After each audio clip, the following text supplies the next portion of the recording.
On est Daf Membet Amoudalef, on revient sur la Mishnah Aval Noten, donc on peut mettre de l'eau froide dans l'eau chaude, ou bien dans le kos pour refroidir.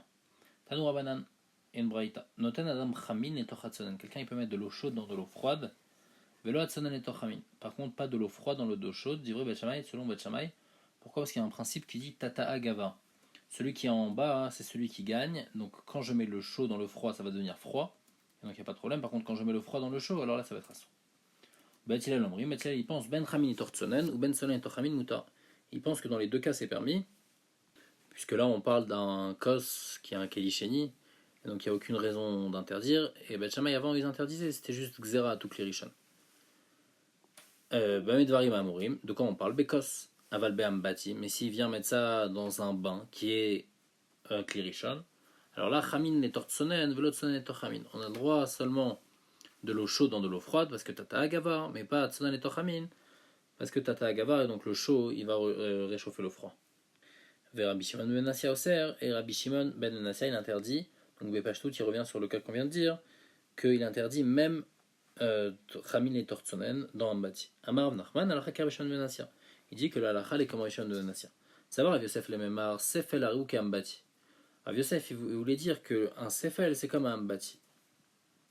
Ça veut dire bien que le Sefel c'est un Kelisheni, mais malgré tout, Chachamim ils ont été gozer dans le Sefel de mettre de l'eau froide à l'intérieur. Ils vont dire que c'est interdit. Pourquoi? Parce que la personne elle est intéressée que son Sefel c'est pour, on l'utilise pour se laver avec, donc la personne elle est intéressée que l'eau elle soit très chaude.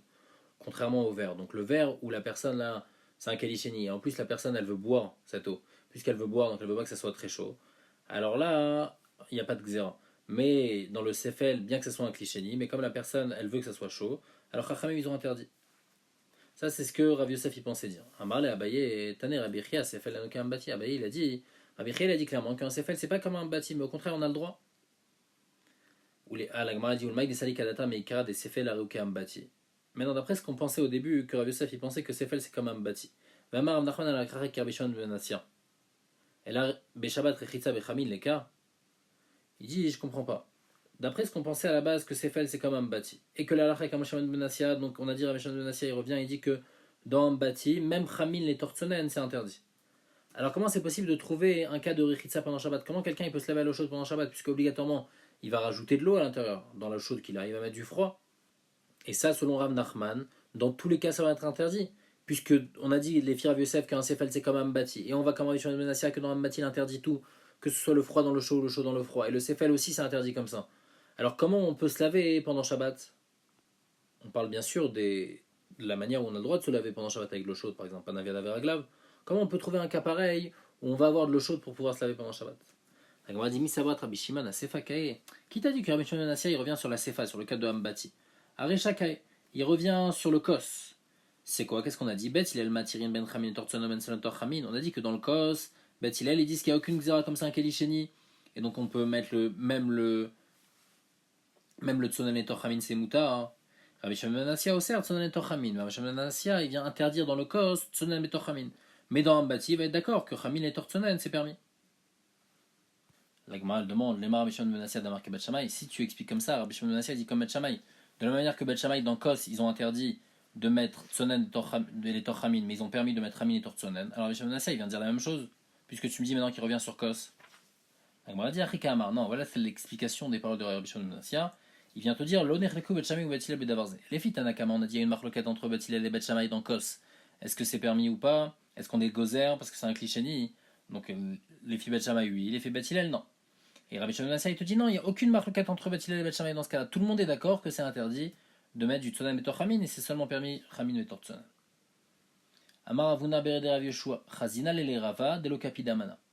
Il dit j'ai vu Rava, il n'était pas makpid de mettre dans du sefel, même dans un kos ou dans un sefel, de mettre de l'eau froide dans de l'eau chaude. Donc l'ichora comme Bet Hillel. Midetane Rabbi Chia, parce qu'il avait une braïta qui disait comme ça, de Rabbi Chia, Noten Adam Kiton, quelqu'un il peut prendre une cruche shel maïm d'eau froide, les tor sefel shel maïm, et il la met dans un sefel d'eau chaude, ben chamin et tortsonen ou ben sonen torchamin, que ce soit chaud en froid ou froid en chaud. Amar le Ravuna il dit c'est quoi la preuve de Rava? Dilma shaneatam de mifsak keli. Là-bas c'est quoi? Là-bas on parle qu'il met le keli en entier, il prend la cruche et il met la cruche dans l'eau. Alors là-bas, c'est différent parce qu'il y a le keli qui sépare, donc c'est pour ça que ça va pas chauffer énormément. Mais si quelqu'un il prend de l'eau et il verse l'eau chaude dans l'eau froide, ou bien à l'inverse, il verse l'eau froide dans l'eau chaude, dans ce cas-là, ça va être interdit. Alors comme Rava, il a pu prouver cette braïta que c'était permis. À Marley, il lui a dit non, dans cette braïta de Rabbi Chia, il faut pas dire noten adam kiton, qu'on met un kiton, mais il faut dire meare, on verse un kiton dans de l'eau chaude. Meare itmar, meare adam kiton shalmaim et torsefel shalmaim, ben chamin et torsen, ben son et torchamin. Donc on a le droit, quand c'est un kos ou un sefel, de prendre de l'eau froide et la mettre dans l'eau chaude, parce que c'est un kadisheni, et c'est d'ailleurs de là que Rava il a appris qu'on avait le droit de faire ça. Alors la Mishnah elle dit, il fasse une poêle vagdera chez Eviran ou bien une casserole qu'on a enlevée du feu, merutachin, mais elle est encore bouillante. Loiten les tochan tavlin, il ne faut pas mettre des épices à l'intérieur pendant Shabbat, parce que là il fasse et la gdera ils ont un din de klirishon, et donc quand on va mettre une épice à l'intérieur, alors l'épice elle va cuire, et ça va être interdit. Aval noten ou les torcha kehara ou les torcha tamchouy, mais par contre dans un kelisheni, on peut, kehara donc c'est un plat, tamchouy c'est un autre plat où on verse de la casserole dans ce tamchouy là. Ça on a le droit parce que mettre un tavlin dans un kelisheni c'est permis. Rabbi Yehuda Omer, la kol ou noten, chutz midavar sheyesh bo chometz vetzir. Rabbi Yehuda il dit qu'on peut mettre partout, on a le droit de mettre des tavlinim, sauf quand il y a du vinaigre ou bien de la saumure de poisson. La Gemara va expliquer tout de suite les paroles de Rabbi Yehuda. Iba yaleu, Rabbi Yehuda rechakae ou les kula ou dilma sefakae ou les chumwa. Rabbi Yehuda il revient sur quel cas? Il revient sur le cas de klirishon, sur la recha, ou est-ce qu'il revient sur la sefa, sur le cas de klisheni?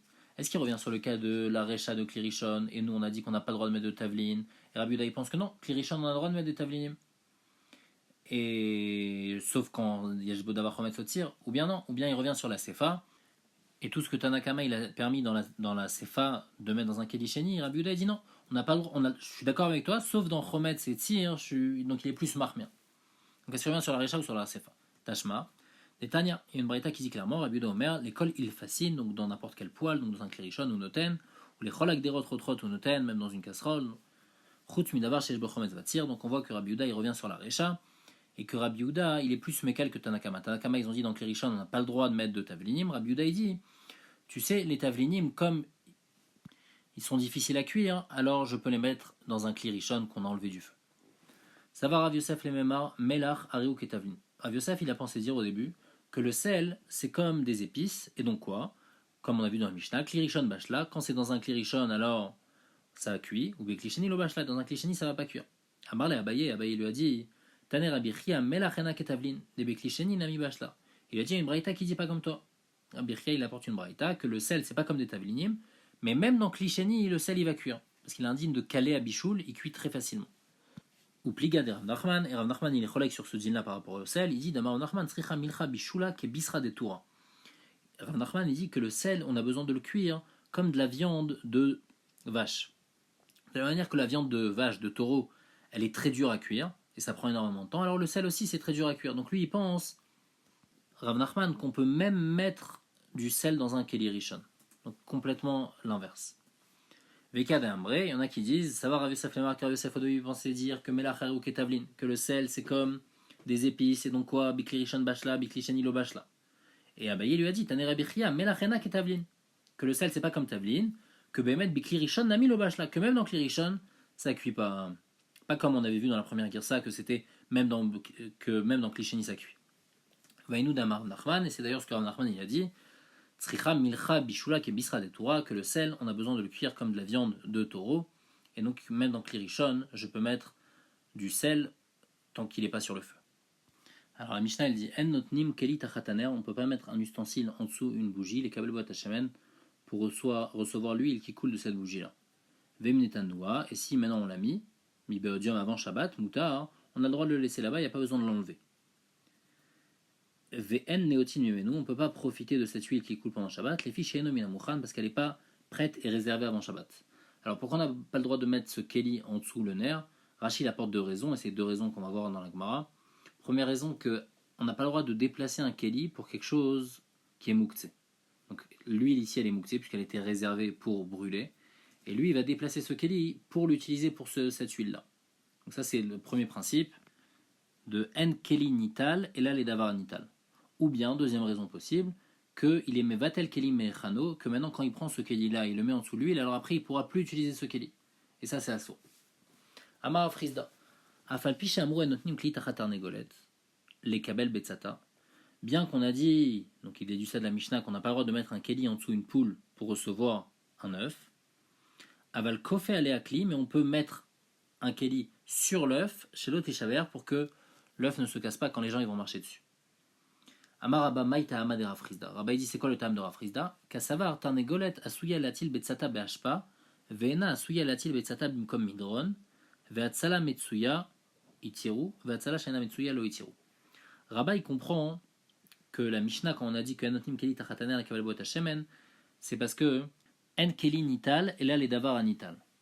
Et donc c'est pour ça qu'on n'a pas le droit de déplacer. Donc c'est un Issour, Chachamim, ils ont fait un Issour comme ça de Mouktsé, qu'on n'a pas le droit de déplacer un objet pour quelque chose qui est Mouktsé. Et tout ce que Chachamim ils ont interdit ça seulement quand c'est une Atzala Sheena Metsuya. Par exemple, on veut sauver quelque chose et c'est pas Matsui que c'était censé arriver à un cas pareil. Mais quand c'est Matsui, alors Chachamim ils permettent, ils n'ont pas mis ce Issour là. Et donc ici dans notre œuf, si la poule elle pond l'œuf dans un endroit qui est dans une pente, et donc après l'œuf il va tomber, alors on a envie de mettre une assiette en dessous pour récupérer l'œuf pour pas qu'il tombe dans la pente, ça c'est Atzala Sheena Metsuya, et donc Chachamim ils n'ont pas permis pour ça de déplacer un keli pour le mettre en dessous de la poule. Mais si la poule elle va mettre dans un endroit, dans une hachpa ou dans un endroit où les gens ils marchent beaucoup là-bas, et donc il y a un rachage que les gens ils vont écraser, alors ça c'est une Atzala Metsuya, c'est quelque chose de fréquent. Et donc pour pouvoir sauver l'œuf, alors Chachamim t'ont permis de prendre un keli et de le mettre dessus. Et Tivé, Abaye demande à Rabba, Ve'atzala shena metsuya lo itiru, quoi, une atzala qui est pas metsuya, c'est-à-dire un cas où c'est pas matsui, que la chose elle va être perdue, alors Chachamim ils ont pas permis. Ve'atania pourtant une braïta qui dit nishberalo chavit shel tevel. Si quelqu'un il a un tonneau de vin qui est de tevel, donc il peut pas l'utiliser pendant Shabbat, donc il est mouktsé. Et il est beroche gago, il est dans son toit, il s'est cassé. Mais vi keli ou menir tartea, il peut prendre un keli et le mettre en dessous. Donc bien que ce vin il est mouktsé, mais il va prendre un keli, il va être métal un keli pour davar chez nonital, pour quelque chose qui est mouktsé. Bien que là-bas, c'est pas quelque chose qui est matsui. Agmara répond, begoul fechati, on parle d'une chavit en cheres qui est nouvelle, des shrichés des paquets, c'est normal qu'elle se casse, c'est même matsui qu'elle se casse, et donc c'est pour ça qu'on a permis de déplacer. Et on pose une autre question. On peut mettre un ustensile en dessous une bougie pour recevoir des étincelles. Ah, donc les étincelles, c'est pas shriar que ça arrive, et malgré tout on te permet. Pour Atzala chez Ena Metsuya, on te permet. La Gemara répond non, c'est une Atzala Metsuya parce que les Nitzotzot c'est quelque chose, c'est fréquent que ça arrive, et donc c'est pour ça qu'on te permet. Il faut préciser que par contre dans la Mishnah on a dit qu'on n'a pas le droit de prendre un keli et le mettre en dessous l'huile. Ça c'est considéré comme une atzala qui n'est pas metsuya, parce que normalement les gens ils savent que ça va couler, que l'huile elle va couler, donc il fallait mettre un keli avant Shabbat. Donc c'est pas quelque chose qui est matsui de faire ça pendant Shabbat. Par contre ici les nitzotzot, c'est vrai que c'est shriach, mais c'est pas complètement shriach, donc la personne n'aurait pas dû mettre un keli avant Shabbat. Et Tivé, la Gemara demande, kofin keara alaner shelo yochez bakor. On peut mettre un ustensile sur une bougie pour pas que le feu il monte et il brûle la maison. On parle que la bougie elle reste allumée, hein, pas quand il éteigne la bougie. La Gemara répond, et donc là-bas c'est Atzala Shena Metsuya. La Gemara répond non, mais Bate Gerine, on parle d'une maison qui est basse, des Shriche Beoud Leka, et donc comme c'est Shriach, donc c'est une Atzala Metsuya, donc c'est permis. Encore une question, Vechen Kora Shenishbera, Samchin Nota Besafsal ou Baruchot Amita. Une poutre d'une maison qui s'est cassée, alors on peut mettre un banc ou un pied de lit pour qu'elle continue pas à se casser, pour qu'elle tienne plus. Ah, et là-bas c'est Atzala Shena Shriach, on déplace un keli pour quelque chose qui est mouktsé, pour cette Kora qui est mouktsé. La Gemara répond avec Shur Echati d'Avité des Pagais, on parle de nouvelles poutres et donc c'est normal qu'elles se cassent et donc c'est pour ça que c'est permis. Encore une question sur Abba, Nochin Kli Tachata Delef. On a dit s'il y a de la pluie qui tombe du toit, on peut prendre un keli et le mettre en dessous pendant Shabbat. Donc bien que c'est Atzala chez Ena Metsuya, mais malgré tout on permet de déplacer un keli pour cette pluie-là qui est mouktsé. La Gemara répond avec Batechati des Shriche des Dalfé. On parle d'une maison neuve où c'est habituel qu'il y a de l'eau qui vienne et donc c'est pour ça c'est une Atzala Metsuya.